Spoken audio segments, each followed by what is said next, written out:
I think to start with, obviously there's a lot to cover in this award. Like I said, I have done a document up that I am going to share with everybody after the webinar.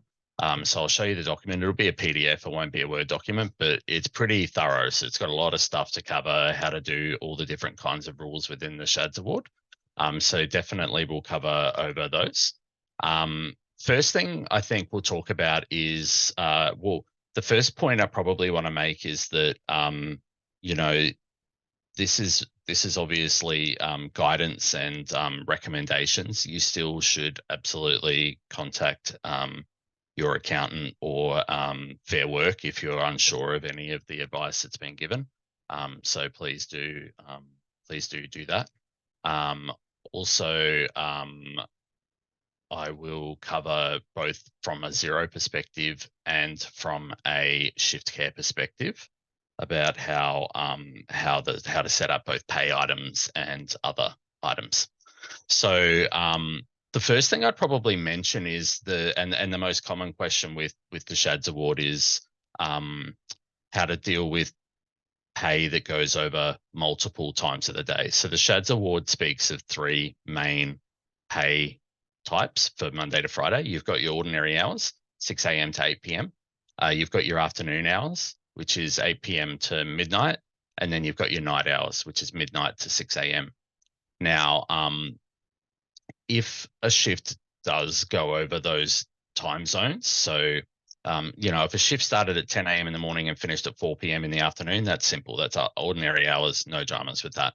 But then it starts getting a little more complex when you start talking about, okay, a shift that starts at, say, midday and finishes at 10 p.m. at night, that's crossing over into the afternoon hours period. And so what I would probably say with that is I would bring your attention to the SCHADS award and the definitions of what a shift is. And so in the SCHADS award 29.2, an afternoon shift is a shift that finishes after 8 p.m. and at or before midnight. So essentially, if a shift finishes after 8 p.m., the whole shift is an afternoon shift. And so underneath here, it says an employee who works an afternoon shift will be paid a loading of 12.5% for the whole of the shift. Okay, so it's not a case of from midday to 8 p.m. is one rate of ordinary hours, and then 8 p.m. to 10 p.m. is afternoon hours. The whole shift is paid at the afternoon rate. Now, the way shift care actually works is it will actually do that. So it will look at the time that the shift finishes. And this is based on the settings. So when you go to account and you go to settings, there is a section here for payroll and time and attendance here. And it says pay rate is based on, and it's got end time here. So that's generally the setting I would recommend to have it on there because generally it is going from an ordinary hours to an afternoon shift or a night shift. And so that would be what I would recommend putting the end time, putting it as end time. And so shift care will look at that shift and go, okay, that shift finishes at 10 p.m. That's an afternoon time. And so therefore the shift is an afternoon shift and it will pay the whole rate at the afternoon shift. So that's probably the first thing to talk about. There are exceptions to that where shift care won't deal with that too well. And I think I'll visit a couple of those in a minute. What I'll start with though is pay items in shift care in Xero and how you should really set up your pay items in Xero. So I have what I would call the way I would structure Xero. Of course, it's each bookkeeper is different or each accountant's different in how they would do it. But what I do is I have a pay item for ordinary hours. And you can see here, I've got it as a rate per unit, but I don't have it set with an actual rate on it. So the idea is that you don't set the rate globally on this pay item. You set the ordinary hours rate on a per employee basis. That way, when you don't need to have different ordinary hours for pay point 3, pay point 2, all that kind of stuff, you just set it on the employee themselves. So if we go to employees, and if you click on any particular employee, go to my test one. And so in the pay template here, you've got ordinary hours, and then you set the rate here. So that's going to set how much per hour I get for ordinary hours.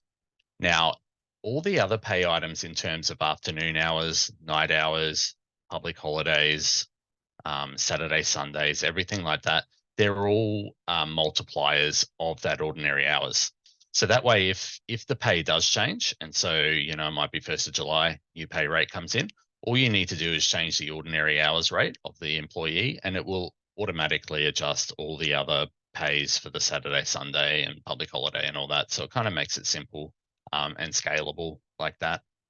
So you definitely want to set up, and my reference guide will have all those pay items that you need and what the ordinary rate is. And so with ordinary hours, it should be a rate per unit and set to a unit of hours.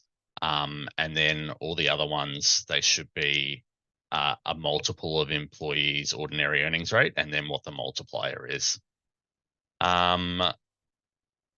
Other things that we need to put in are the allowances. Again, so we've got broken shift allowances, we've got meal allowances, we've got overtime as well. We need to put them in. Now, with the overtime, it is still just a recording of the employee's ordinary rates. I have got 3 in there, so and I'm going to speak about overtime in the future, but overtime, the first 2 hours of overtime are paid at time and a half, and then the future more hours than that. So if they did 3 hours, it would be 2 hours of time and a half and 1 hour of overtime, double time. And so that's why I've got that set up. Overtime as well on a public holiday needs to be paid at 2.5 times, because that's the public holiday rate. So we make a third one for 2.5 times overtime as well that you would use on public holiday. One thing worth noting is that overtime doesn't form part of their ordinary working hours, and so it's exempt from super. So that can be ticked on the item here, so that you're not paying super on overtime hours. These are pay items and how I would set them up. Again, it's in my reference material about what each pay item is that you need and how you should put them into shift care.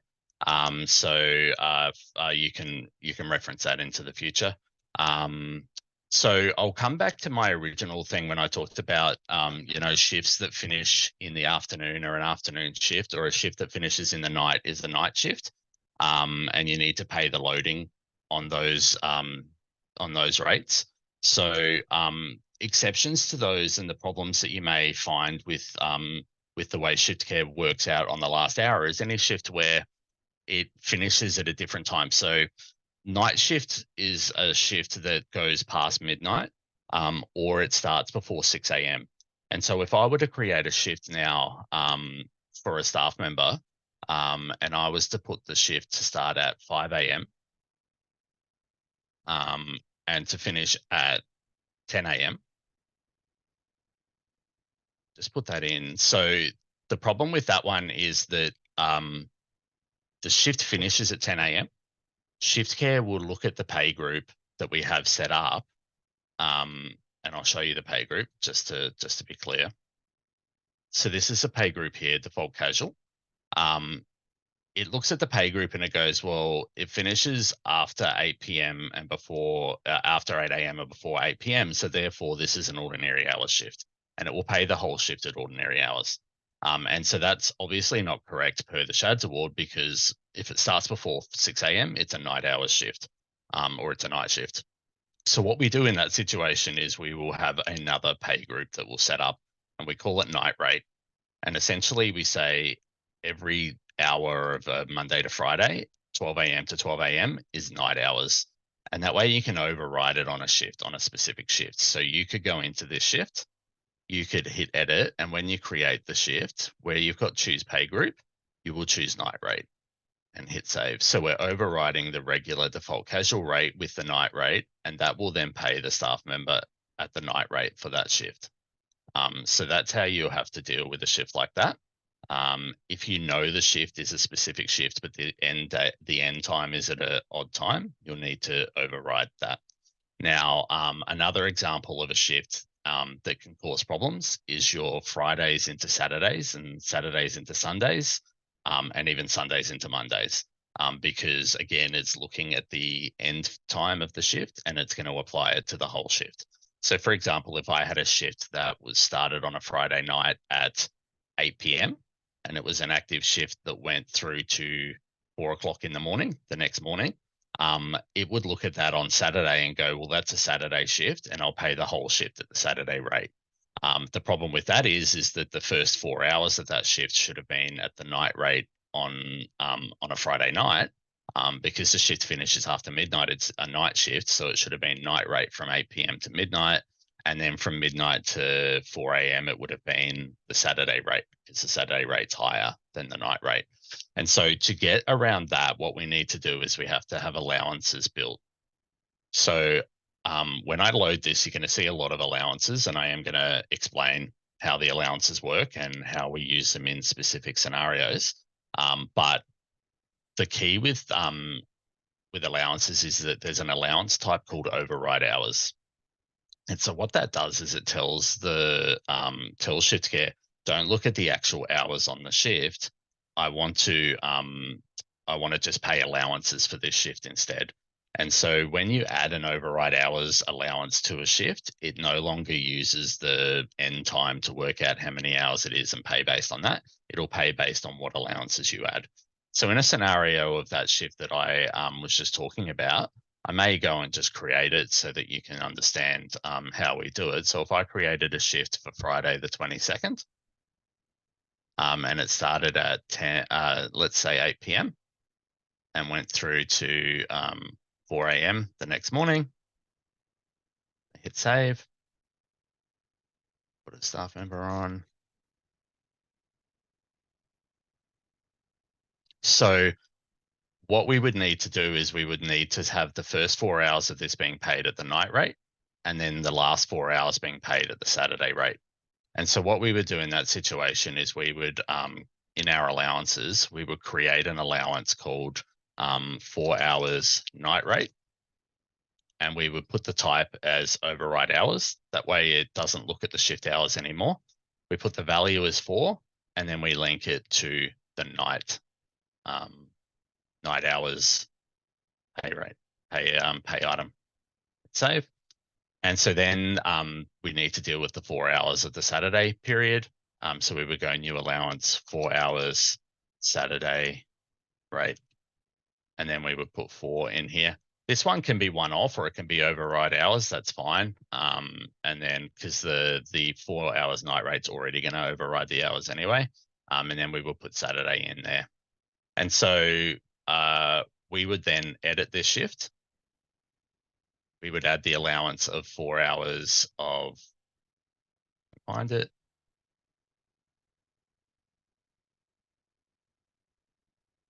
Am I going blind?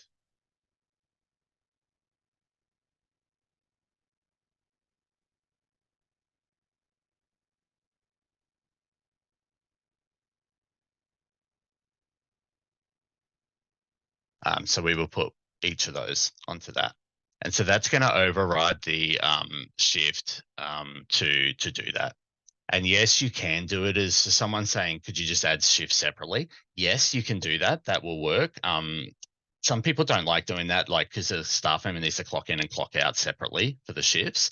So yeah, that's your option. I guess I'm covering it from a more sort of payroll-y perspective and trying to keep shifts as one shift. But definitely you can do it as an 8 p.m. to midnight shift on Friday, and then a midnight to 4 a.m. shift on Saturday. That's your prerogative to decide which way you want to handle that. But this is definitely one way that you can do it so that the shift is one long shift in terms of how shift care works.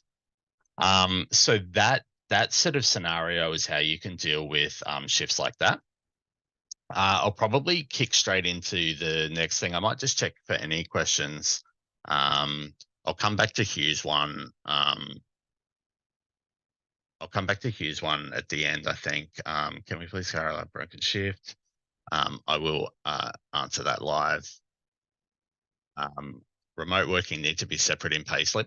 Yeah, so Claire, if you need to have a separate pay item for remote working, then do that. Yeah, create a separate pay item for remote working, and that's fine. There's no dramas in terms of how you link to that.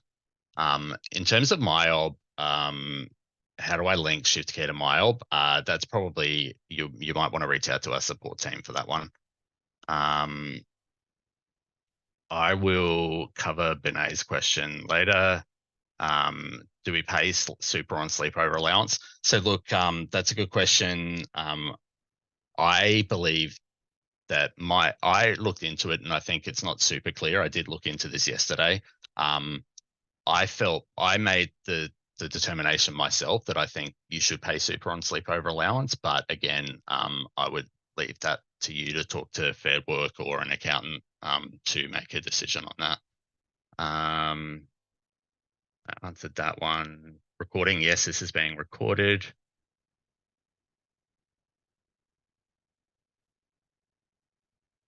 Cool. All right, I might keep moving, otherwise I'm going to get stuck in questions all day. All right, so how to roster an inactive sleepover. So this is a really common question and something that I cover with a lot of clients when they first sign up with Shift Care. So there's a couple of things to bear in mind with inactive sleepovers, and we start to get to the point where people start to realize that the pay rates are actually different for a sleepover. So a couple of the relevant parts of the SCHADS award that you need to factor in is that a night shift is a shift that finishes after midnight. And an employee who works a night shift should be paid a loading of 15% for the whole of the shifts. So shifts are to be worked in one continuous block of hours that may include a sleepover. So what that means is that if they started at 8 p.m. at night and the sleepover, the shift finishes at 8 in the morning, and part of that shift is a sleepover, that's still one continuous shift. It's not, as far as SCHADS is concerned, it's one continuous shift. The sleepover is not a break. The other thing too is that sleepovers need to be 8 hours. And they need to be 8 continuous hours. So they also need to be before midnight. So either 10 to 6 or 11 to 7 is your normal sleepover times. And also, if you are rostering a employee to work before or after the sleepover, one of those shifts must be at least 4 hours. So that means that if you can't have them starting at 8 p.m. and working to 10 p.m. for 2 hours and then 6 a.m. to 8 a.m. the next morning, has to be at least 6 p.m. to 10 p.m. in the nighttime one, so that's 4 hours, or the morning one needs to be 6 a.m. to 10 a.m. to be a 4-hour block as well. So they're the rules in terms of how the SCHADS award's written. Again, this is all in my reference material. So what we need to do to deal with, and I think the big key to take out of that and everything that I'm saying is that the shift that they work before the sleepover and the shift that they work after the sleepover have to be paid at the night rate. That's the big key. So a lot of people don't do that. They'll pay the morning portion at the ordinary hours rate, and they'll pay the afternoon, the shift before the sleepover at the afternoon rate. But the SCHADS award's pretty clear in that is a sleepover shift. So therefore they need to be paid at the night rate. Now, the way that shift care works, you do need to split these shifts into 3. So you will do a shift so let's change this shift here to be a sleepover shift. So the sleepover shift will be from 10 p.m. to 6 a.m.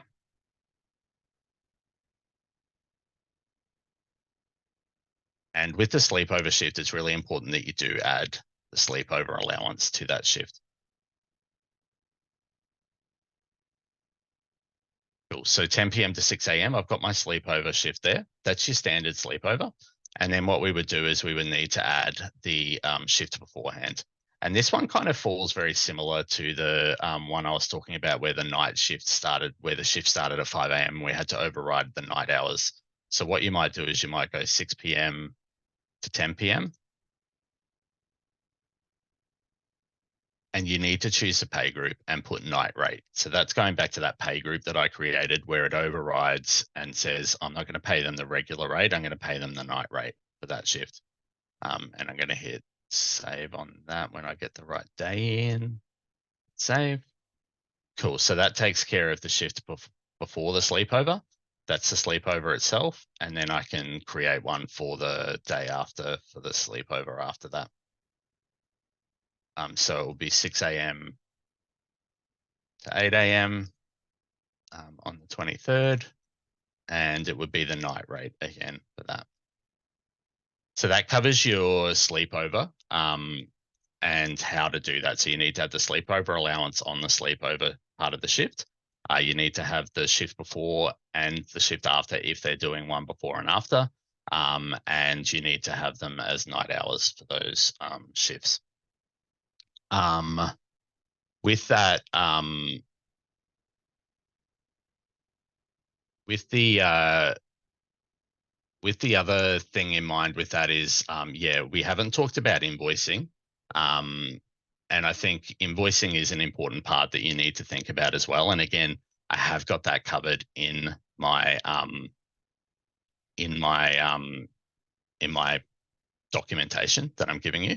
So with the invoicing for a sleepover, you do need to put in the first thing with invoicing, with the NDIS price guide, it has a clear stipulation about how to deal with shifts that go over time periods where time periods change. And so this is one of the questions people ask as well. Did you have to pay at the night rate? Shouldn't I invoice at the night rate to cover the additional costs? And the answer is yes. So the NDIS price guide says that if a shift were to cross a shift boundary and the same worker is delivering the entire support, the higher of the relevant price limits applies to the entire support, and the provider should make the claim against the relevant support item. It also says providers are required to discuss this billing arrangement with the participant. So obviously discuss it with the plan manager or the participant to make sure that they're all across how you're going to invoice for that. But essentially what you'll need to do, the problem that we have with pay is that it's easy with the pay. We can easily switch it down here and just choose night rate to pay at the night rate. But to invoice is a little bit trickier. What we need to do with invoicing is we need to duplicate the price book. So let's go to prices.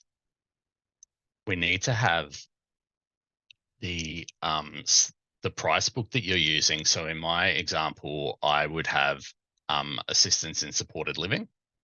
So I have assistance in supported living.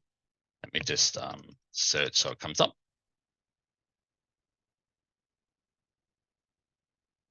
So I've got assistance in supported living standard. That's my usual price book. Now what I did was I made a copy of this price book. So I hit copy. And when I made a copy, I called it night shift or night hours. And so then on the night hours one, you'll see here that I've got it here, assistance in supported living. I've made it one entry for weekdays, Monday to Friday, and it covers the whole day. And it's the night rate, $73. So instead of being split like the other one is where it's got 12 to 6, 6 to 8, 8 to 12 with the 3 different rates, it's just got the one rate with the line item charge for the night rate. And so when you're on the shift itself, you can then choose that night rate book on those shifts to charge the night rate for those shifts. So if we hit edit, choose the night rate for the supported independent living.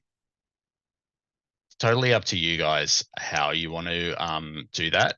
My webinar is based on the SCHADS requirements. And so you guys need to discuss with your plan managers and stuff in terms of how you're invoicing for that.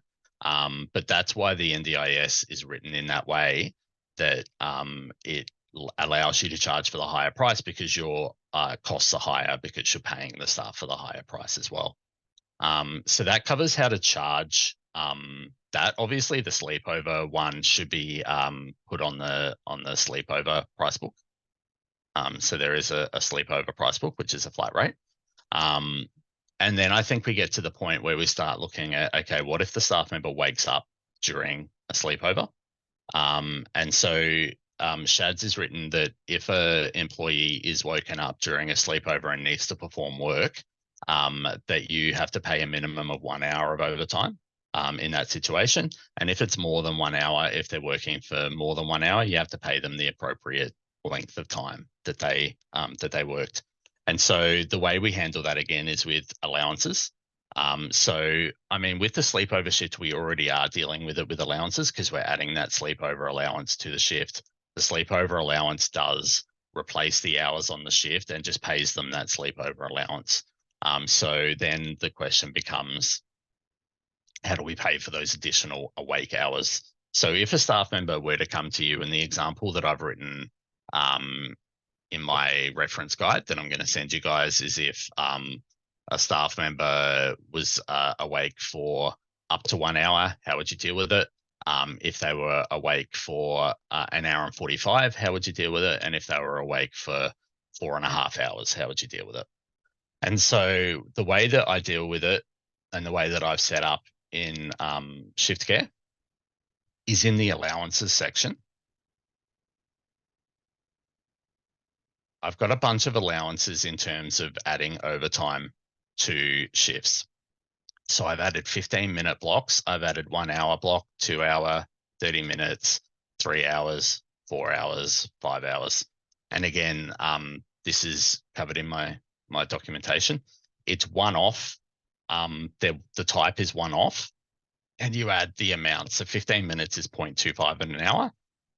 And because 15 minutes can be used either during the double time or the time and a half, and again, the first 2 hours of overtime is time and a half. The additional time of overtime is 2. And of course, if it's on a public holiday, the whole lot's 2.5 times. Now, the way that you would do it, so let's say that the staff member woke up for half an hour, we would then need to go into that shift, and we would need to add an allowance for 1 hour of overtime at time and a half.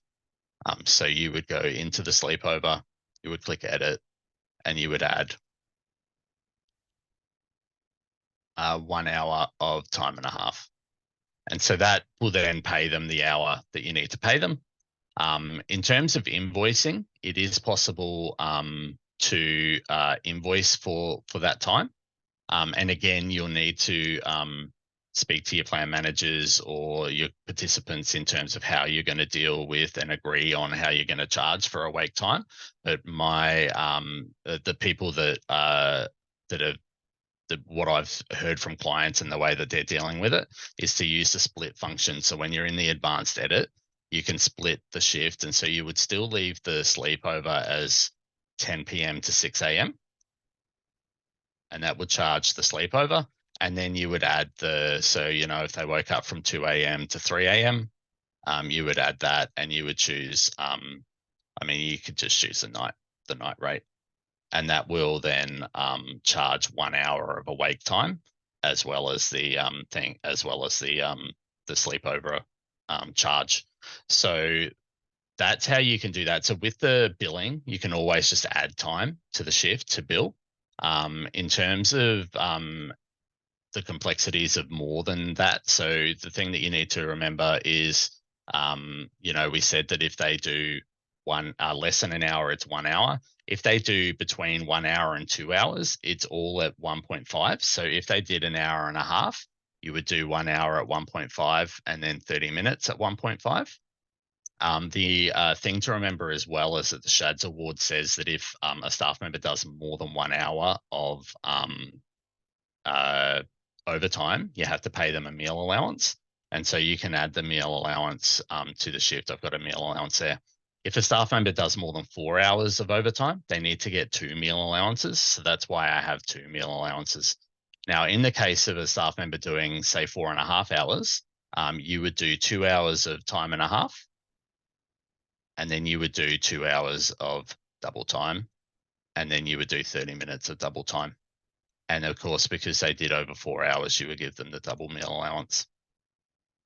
So that's how you would deal with adding those hours on after. Obviously, this will be done after, and so you can do it on the timesheet. It's worth noting that you can do this on the timesheet report when you're approving shifts on the timesheet report. So you can add that in. Cool. So that covers that doesn't cover broken shift. That covers sleepover shifts. The next thing that I've got on the list is how to pay broken shift allowances. So broken shifts allowance is an interesting one. So broken shift allowances apply to social and community employees when undertaking disability service work and home care employees as well. If you have essentially the staff member doing more than one shift in a day, and so what that means is they're working a shift and there's a break in between the shifts, but the break isn't a meal break, it's just that they're not working between that time, that then becomes a broken shift. And so you have to pay a broken shift allowance. The way that you do a broken shift allowance is that you create, so in your allowances, you will have 2 broken shift allowances, because the SCHADS award allows you to do 1 broken shift. So they might be doing 1 shift from 9 a.m. to 10 a.m. and then they're doing another shift from 10:30 a.m. to 11:30 a.m. That's a 1 broken shift allowance. So you would put broken shift. If they then also had another shift in the afternoon from 1 p.m. to 3 p.m., that's a double broken shift allowance. So they would have to be paid the double shift allowance amount. So they're 2 different amounts. You can't do more than that. So they can't work 4 shifts in a day or 5 shifts or anything like that. So that's the limit. And look, the way that you handle that in shift care is that you add. So when you do the rostering and you know that they've got 2 shifts on one of the shifts, and generally it'll be the 2nd shift or the 3rd shift, you add the allowance. So you go into allowance and you add the broken shift allowance or the double broken shift allowance. So it's pretty easy to deal with in terms of that, but it's a matter of doing it. And I think I probably should have mentioned maybe at the start that yes, shift care, both shift care and Xero don't automatically do any of this. We are looking at adding functionality that shift care will warn you when you add a shift and say, hey, that's a 2nd shift for the day. You're going to need to add a broken shift allowance, like kind of to warn your rosterers that, or maybe the shift that they're doing is going to put the person into overtime, stuff like that. So that's something that we're definitely looking at doing. If you're looking at this and you're going, this is crazy, I'm never because I mean, it looks crazy when I'm talking about all this stuff all in one go, but in reality, a lot of this stuff happens not that often, especially stuff that's overtime and things like that. It sort of happens rarely, so you can kind of deal with it as you go. But if you do have complex shifts that require a lot of this manual work, don't forget that there is the option to use KeyPay, which is a payroll system. It's built into QuickBooks. It does SCHADS interpretation in on itself. So it will look at a shift that's 5 a.m. to 10 a.m. and it will know automatically to pay that staff member at the higher rate. So it is possible to use KeyPay as a layer between shift care and Xero. And so what you would do is you would export your timesheets out of shift care and then import it into KeyPay. KeyPay would do the award interpretation on all those shifts, and then it would create a way for you to get that payroll out of KeyPay and then into Xero to actually do the pay to your staff. So I think you kind of got to look at it on a case-by-case basis in terms of what your business requirements are.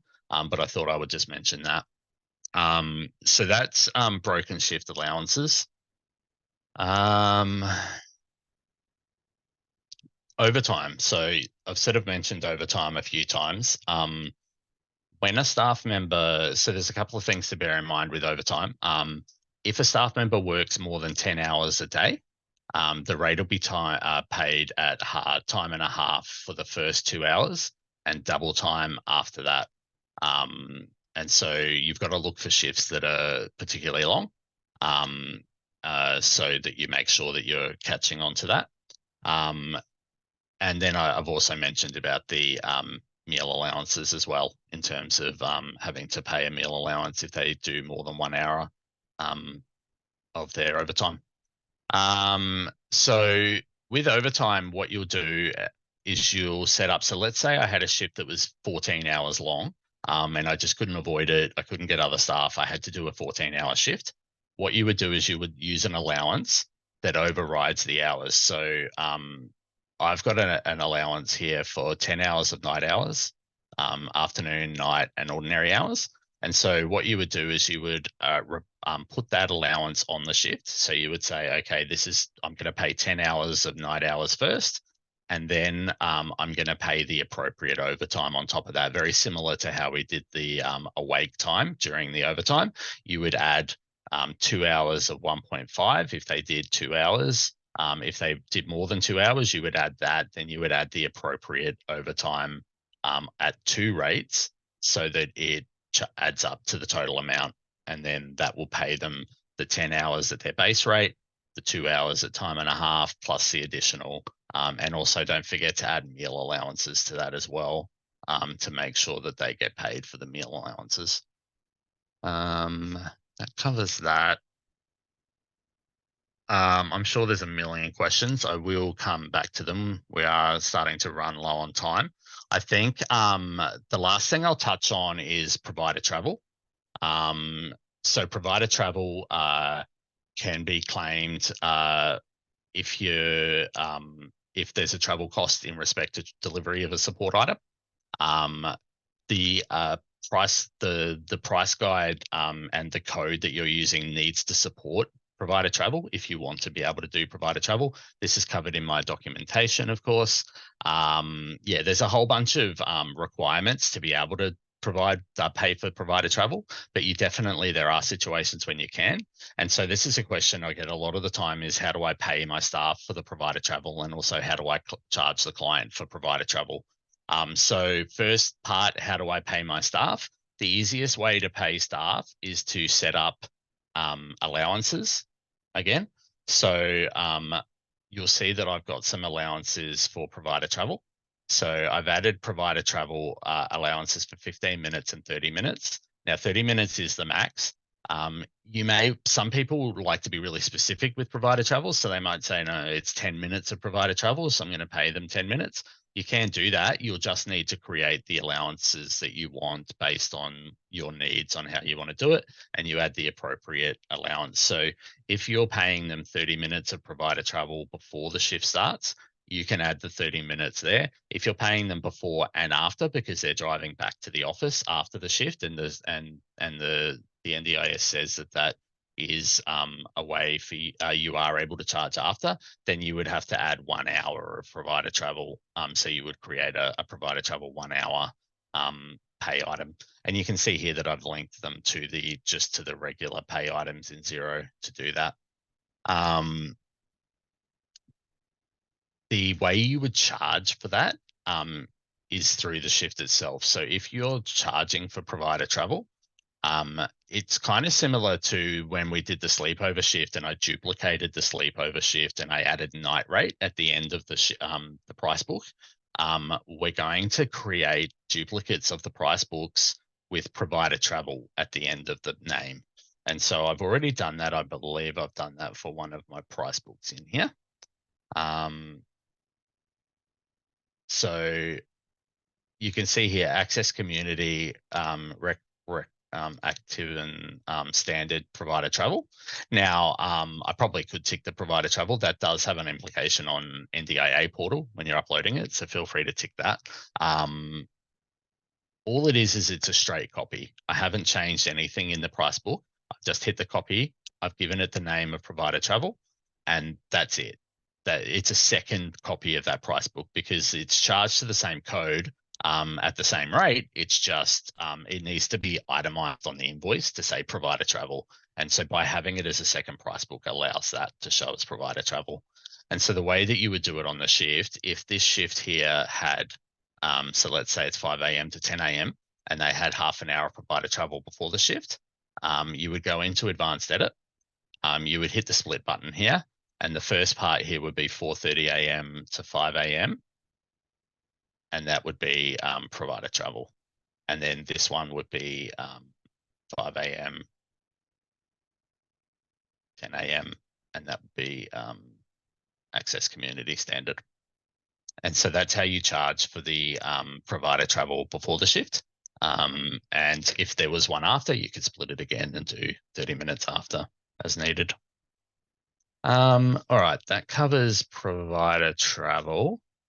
That covers everything that I was pretty much going to, let's have a look at some of the comments. So look, I'm not going to be able to, there's 35 questions at the moment, so I kind of figured there would be. If there's any that I can't come back to or I don't have time to disseminate live, I will come back, and I'll also, before we send out the recording, if there's any corrections or anything that needs to be made, we'll do that. So Hugh, I'm probably gonna have a read of yours when I can get when I've got time to have a read of it, and I'll get back to you on that. If you don't split the shift, it wouldn't. Okay, so I think Lynn was talking about when I talked about splitting the shifts, so that 4 hours was on a Friday night and 4 hours was on a Saturday. It's actually a really good point. You still don't have to split the shift though.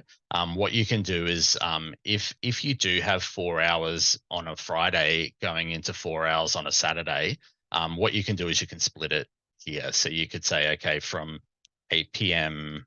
To midnight, and then midnight to 4 a.m.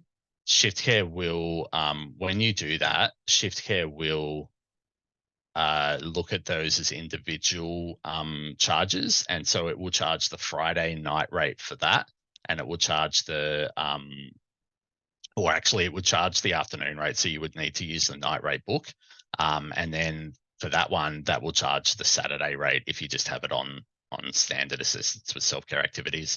So again, yeah, you can deal with it with one long shift.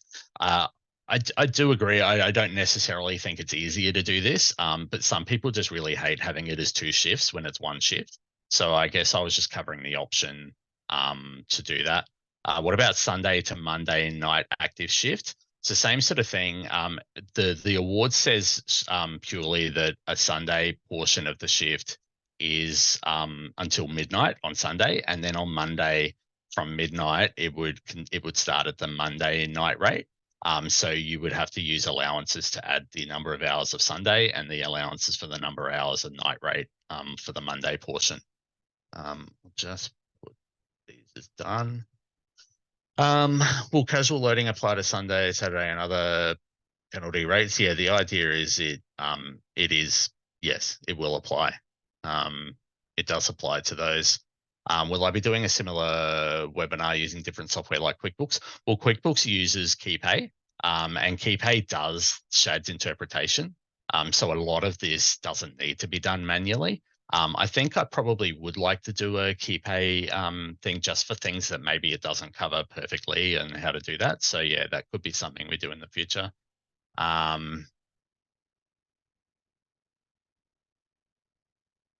No, with the super, it's not payable on overtime, generally speaking.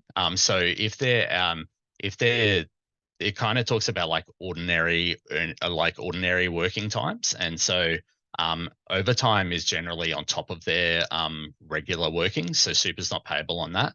But if they generally work night shifts, then you have to pay super on their night shifts.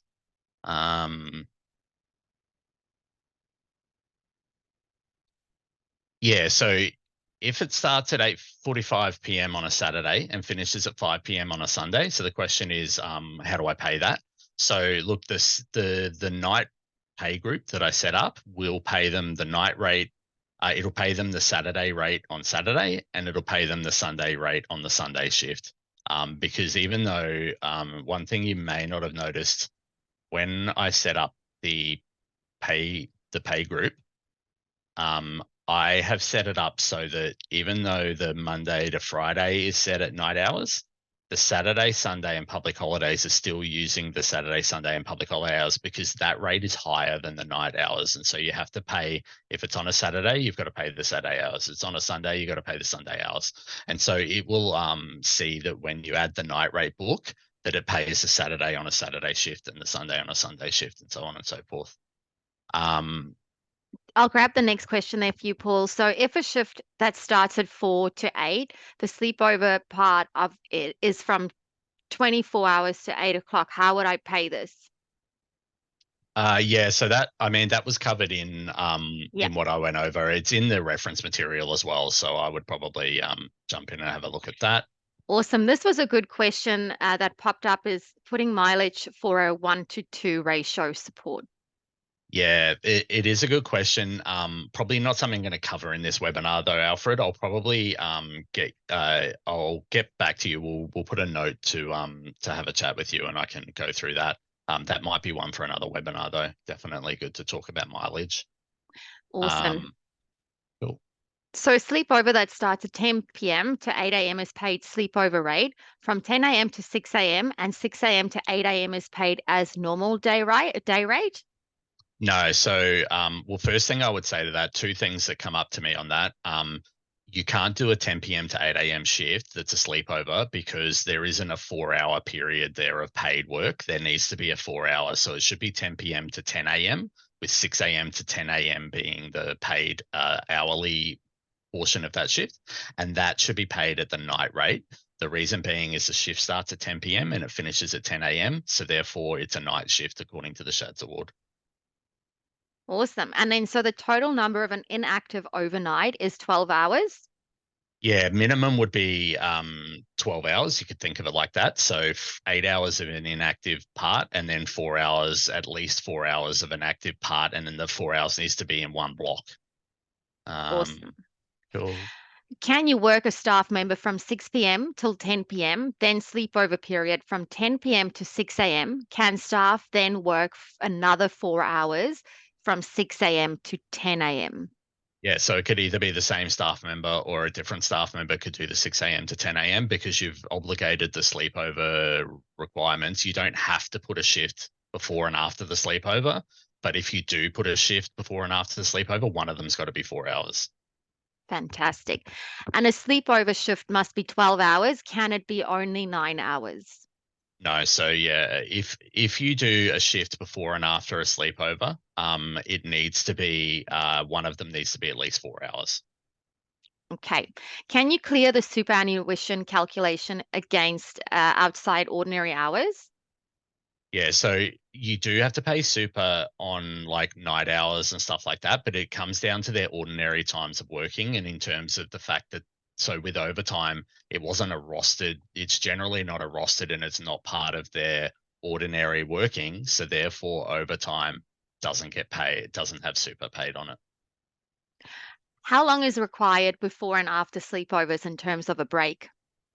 Um, I mean the breaks in SCHADS award state that a break needs to be if they work 5 hours of awake time. So obviously the sleepover isn't part of that. That's a special part of the SCHADS. But if they did do a 5 hour shift or longer than 5 hours, they need to have a unpaid break of 30 minutes according to the shift.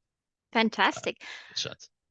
How do you pay a shift that starts from 8 p.m. to 10 p.m., sleepover 10 p.m. to 7 a.m., then works 1 hour from 7 to 8 a.m.?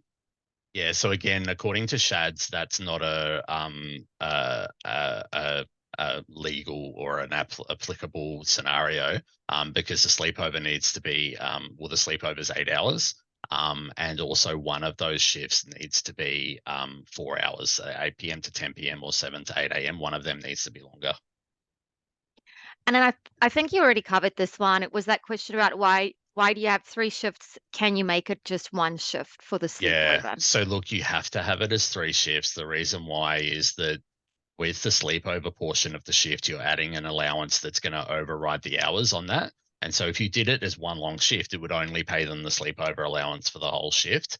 I mean, technically, it could be possible by adding more allowances and stuff like that. I think probably having everyone having seen how I've done allowances and how I'm using them to manipulate, you can probably deduce your own ways of doing stuff like that. But my general recommendation is to do it as 3 separate shifts. I actually think it doesn't work too badly because the staff member will clock in and clock out of their active shifts, and the sleepover shift is just a sleepover in the middle. So it kind of does remind the staff to clock in and clock out of their active portions of the shift anyway. Thank you, Paul. And then we had a question here, and I don't know if there's time to cover this right now, but getting a sample pay group and allowance items for Xero and shift care. Um, I have in my documentation, I have an example of all the pay groups and allowances that you will need to do all the things that I put in. Fantastic. And how much is the staff pay rates for a sleepover? Yeah, so staff pay rates for sleepover. So the SCHADS award specifies there is a minimum payment. From memory it's like $55 or something like that. But do check the SCHADS award. Having said that though, it's pretty common. Like I don't think I've seen maybe two or three providers that charge a minimum. It's pretty common to be between $100 and $200 because it's not much. And I think your staff would probably be reluctant to want to do sleepover shifts for $55, but that's up to you guys to make that decision. Thanks, Paul. Another question here, isn't the broken shift allowance only for shifts over an hour break? Yeah, that's an interesting question. So I've looked into this pretty extensively because I was struggling to understand what constitutes a broken shift allowance. And the bottom line that I've gotten to is that if there's an unpaid period of work that's not a meal break, then it needs to be a broken shift allowance. So that's the answer. So I'll let you guys decide with the shifts that you're giving your staff, whether that constitutes them needing a broken shift allowance. Awesome. And Yep. there was just the follow up here, and I know you were demoing some stuff there about creating a broken shift allowance. Yeah, so you just create a new allowance called broken shift allowance. It's going to be a one-off with one, and it's going to link to a pay item that you've got in Xero called broken shift allowance, where you've got the rate set on it. Thank you. How long can the break be? Can this include travel and a meal allowance, which takes an hour? Yeah, so look, if they're being paid provider travel between the shifts, then that constitutes paid work, and so it wouldn't be a broken shift allowance. I don't know whether you could, like, say you weren't paying them and they were driving from one location to another, you could like say it's an unpaid break of 30 minutes. I don't know whether that would fly to me because as a staff member, how am I going to eat while I'm driving? So I think again, you'll need to put your own interpretation on that. Fantastic. Is there a way to say it's a meal break in shift care to avoid the broken shift? Look, I think it's yes, you could. You could put the shift as half an hour longer and put in it that it's got half an hour of meal break in it. And again, I think the question comes down to, are they driving to another location? Is that really a meal break? I'll let you guys decide that. How would you do a paid meal break like 10 minutes between shifts so you don't have to pay a broken shift allowance? Yeah, so that would be an allowance you could add. So you could make a 10-minute meal break allowance. Again, I mean, when we're coming down, like depending on so the broken shift allowance is $19. So I guess you kind of got to do the maths on it. I don't know whether it's worth sort of blurring the lines there and for $5, in terms of how much it's going to be and whether a 10-minute break's enough and whether it should have been 30-minute break or anything like that. So again, I'll let you guys do your own interpretation of how you want to do broken shifts. Thanks, Paul. Now, Paul, we have hit 12 o'clock. There are still 28 questions here. Did you want to go through them or did you Look, I'm want happy to Yeah. answer as many as I can, but I'm happy for anyone if they've had enough. You can drop off whenever whenever you've had enough. Excellent. And the webinar is, of course, recorded, so everyone Yeah. will receive a copy of that. So with overtime, if a regular shift, as per the agreement, is 8 a.m. to 8 p.m., does that shift incur overtime? Yeah, so an 8 a.m. to 8 p.m. shift is a 12-hour shift. If a shift's more than 10 hours, then you need to pay them overtime for the 2 hours that they did and a meal allowance. Thank you. Whatever ordinary rates are mentioned in SCHADS table, if I pay more than that to my staff, is this fine? Yeah, that's a good question. And actually, I was going to bring that up and forgot to mention it. So a lot of people, when I talk to them and I say to them, "Hey, are you paying your staff on the SCHADS award?" Their answer will be, yeah, "I pay above SCHADS. I pay higher than SCHADS." And so I think the answer to that is, you can pay above. You can pay your staff whatever you want, but you need to have an enterprise agreement or a workplace agreement that's been vetted and been proven that it's better than the SCHADS awards so that they're overall pay is better than the SCHADS award. So what that means though is if you're paying higher than, so say the ordinary hours, the pay level they're on is $30 an hour, and you're paying them $35 an hour, that's great. Like I think that's fantastic. People got to do that to get staff and everything like that. But that doesn't mean you can ignore everything we've spoken about today. You still have to pay loading on night shifts and afternoon rates. You still have to pay broken shift allowance. You still have to pay meal allowances, everything like that. The only time that you can ignore the SCHADS award is if you have a workplace agreement or an enterprise agreement with your staff to not be on that award. Thank you. Is the broken shift allowance only applicable if there is more than one gap between shifts? No, so if there is one gap between two shifts, then that's a broken shift allowance. If there's two gaps between three shifts, that's a double broken shift allowance. Okay.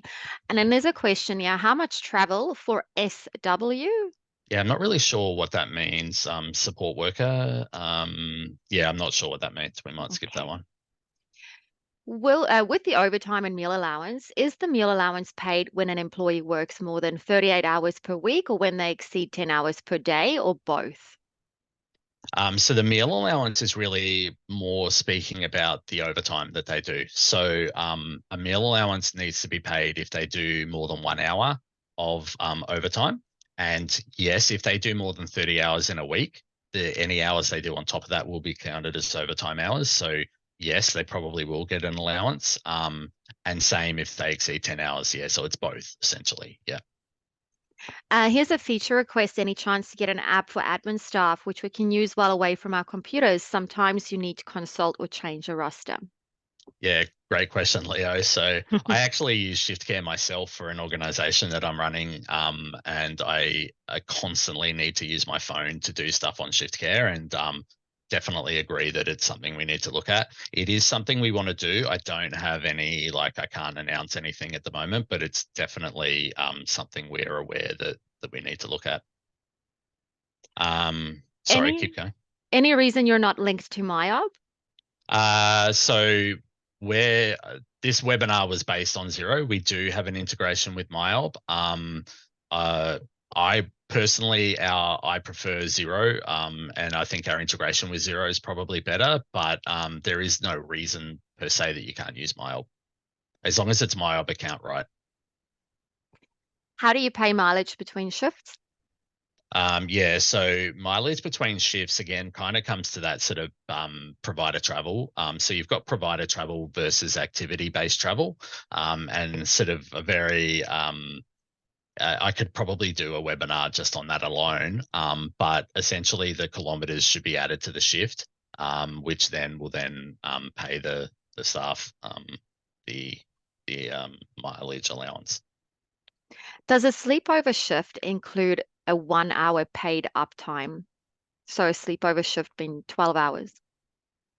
Uh, I don't really know what that means. I mean, again, it's down to that you've got to have a paid 4 hour block before or after the sleepover and the sleepover itself. Yeah, outside of that, there's no sort of 1 hour paid uptime. Not sure what that means. Okay, perfect. A support worker works 7 a.m. to 9 a.m. and again at 2 p.m. to 6 p.m. Do I have to pay a split shift?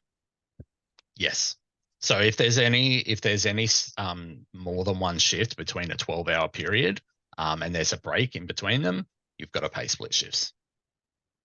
I have a shift start at 8:45 p.m. Saturday and then 10 to 6 a.m. sleepover, then 6 a.m. to 5 p.m. How would I pay this?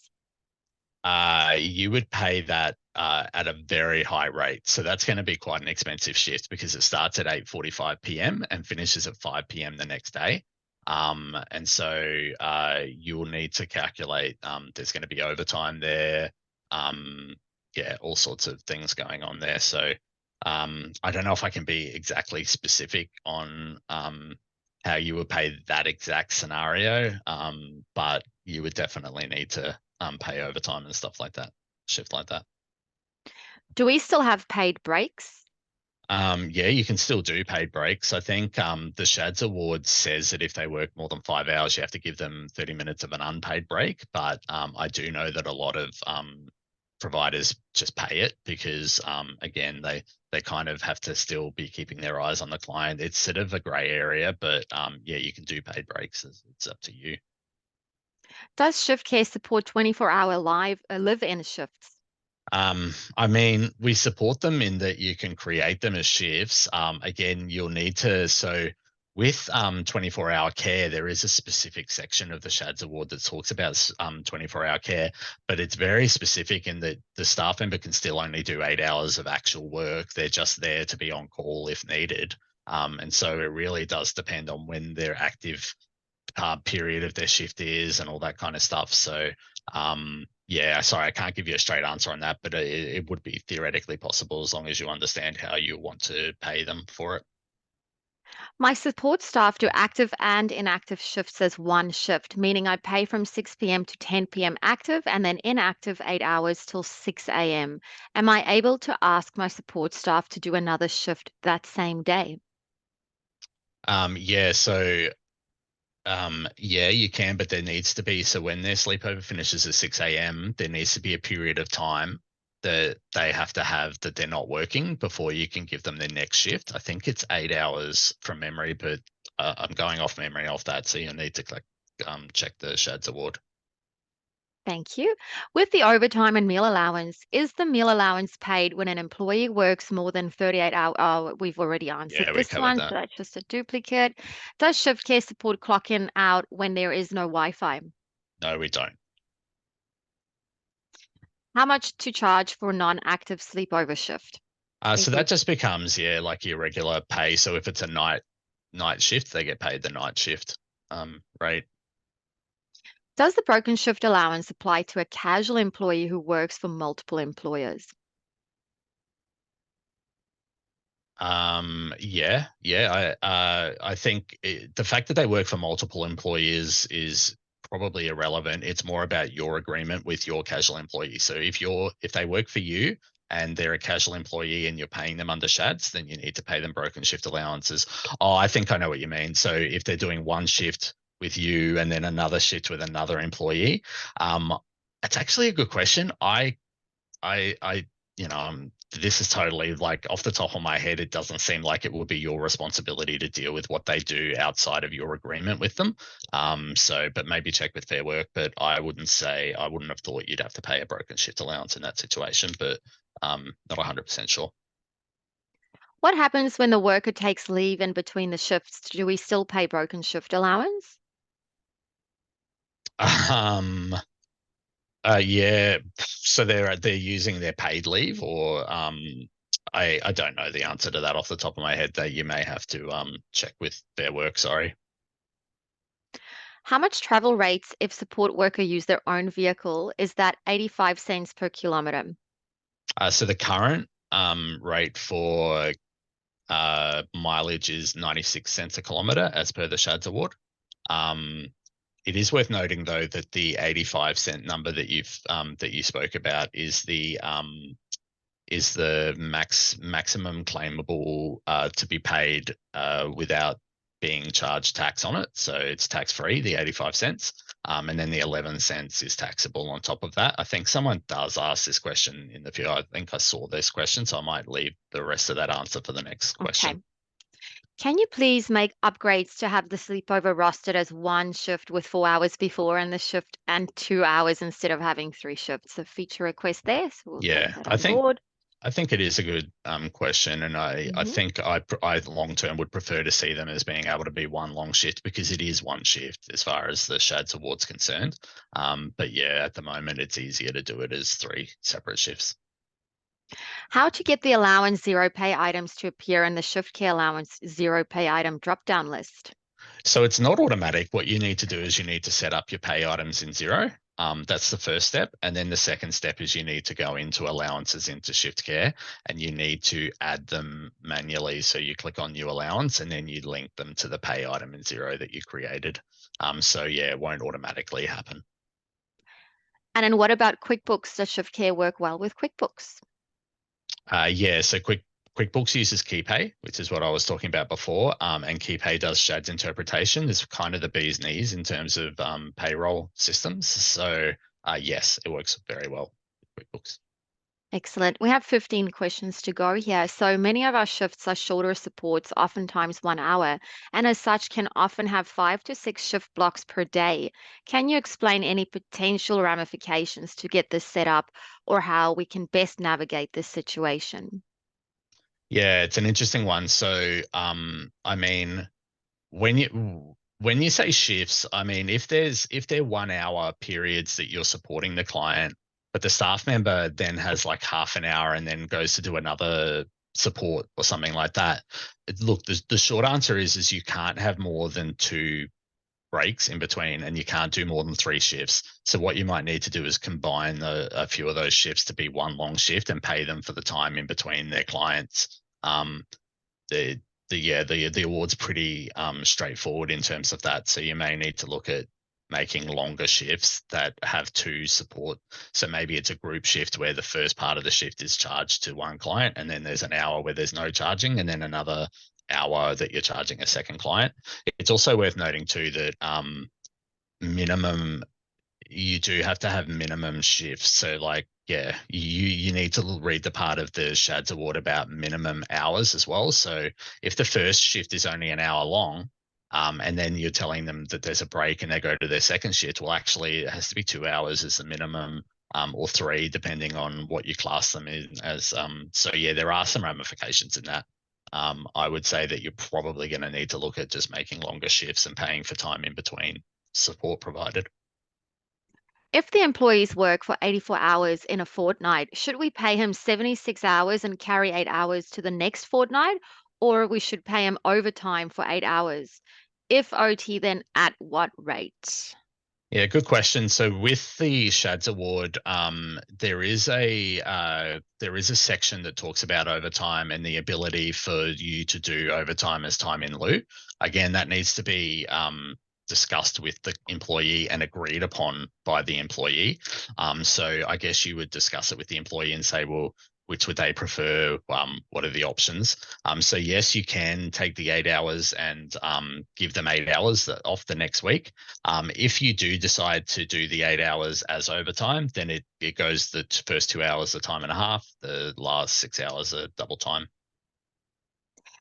So it's provider travel one way to a shift, and then you have to pay kilometers not billed to client to get back. Um, yeah, so you can pay provider travel one way to the shift. That's definitely allowed as long as it's agreed upon. If they're when you say get back, it kind of depends. So if they're coming back to your place of work, then you can actually possibly charge provider travel on the way back. If you're saying get back as in like get back home, no, they're not covered for that. So the SCHADS award doesn't pay a staff member for going to the first shift or going home on the last shift. So yeah, it kind of depends on the specifics of that and where they're going for their next shift. If they're going to another shift, then my argument would be that it's probably provider travel for the second shift to go to. Thank you. If you do a sleepover which runs until 10 a.m. the next day, how long after can the support worker do another shift? Yeah, so again, I mentioned that I don't know if I'm going to be able to find it quick enough in here, but there is a section of the SHADS award that talks about how long after a shift they need to have not worked before they start their next shift. Otherwise, it becomes overtime from the second they start working.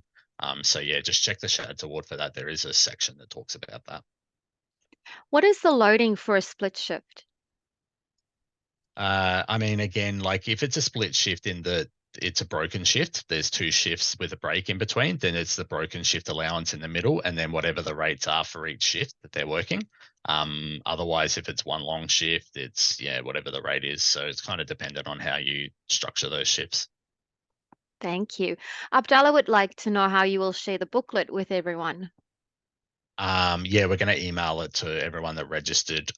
So the email that you registered will also probably it will include information about this in a newsletter. It'll be on YouTube as well. So if you subscribe to the Shift Care YouTube channel. Thank you. How far from work do you have to be in order to claim for travel allowance? I don't think it's really related to how far you are. in terms of like, so again, it kind of just specifies that if the service that you're providing has a provision for charging provider travel, and it's part of like you getting the staff member needs to get there and all that kind of stuff, then you can charge it. There is a maximum though, so it's 30 minutes of time in terms of the maximum that you can charge for provider travel. Thank you. Just confirming that we don't need to add a meal allowance for a 12-hour sleepover shift with no active work during the night, only passive. Yeah, correct. Meal allowance is only needed to be done if there's overtime being worked. Can they work above 38 hours if some of these hours are outside of the ordinary hours? I mean, the staff can always work above 38 hours, but you just have to pay overtime for any hours that they work above 38 hours. Does the allowance in Xero need to be an ordinary time earnings pay item, as my Xero allowances are not showing to link the shift gear allowances? Um, so Xero allowances should. So in my ones there, you can see that I've marked meal allowance as an allowance. The thing though that you need to do is it has to be a rate per unit and it has to be a units of hours. And that's probably where you're getting it wrong, because you might be putting like in this case, this is a meal allowance. So you might put the unit as like meal, which kind of I can see why you would. And especially like kilometers, you'll put the units as kilometers, but it has to be units of hours because we use timesheets. It only deals in hours. So yeah, just make sure that your types of units are set with hours with a capital H, and it should show up. Thank you, Paul. I think that was all of the questions. I just want to double check that we haven't missed anything. Yeah. Um, so you, I will Matthew. have a look. Yeah, Hugh Matthews. Look, I will have a look at that. I don't want to do it live. And Mhm. I want to make sure. And if there, like I say, if there's anything that I need to make a correction on any of this stuff, we'll do that in the email that sends out. So yeah, I'll have a good look over that, Hugh, and I'll get back to you guys. Awesome. Thank you, Paul. Cool. Yeah, I think that was it. Yeah, I think we're pretty much done. Thank you everyone for coming along. I hope it was helpful. I know it was a lot to take in. The reference material really helped, and definitely reach out to your customer success team. So if you don't know your success agent, just email cs@shiftcare.com. And that will go to our whole team if you want to talk to somebody. Otherwise, you can reach out to support through the live chat on the bottom left. There's a few ways to reach out to us. But yeah, thank you very much all. And yeah, have a good day.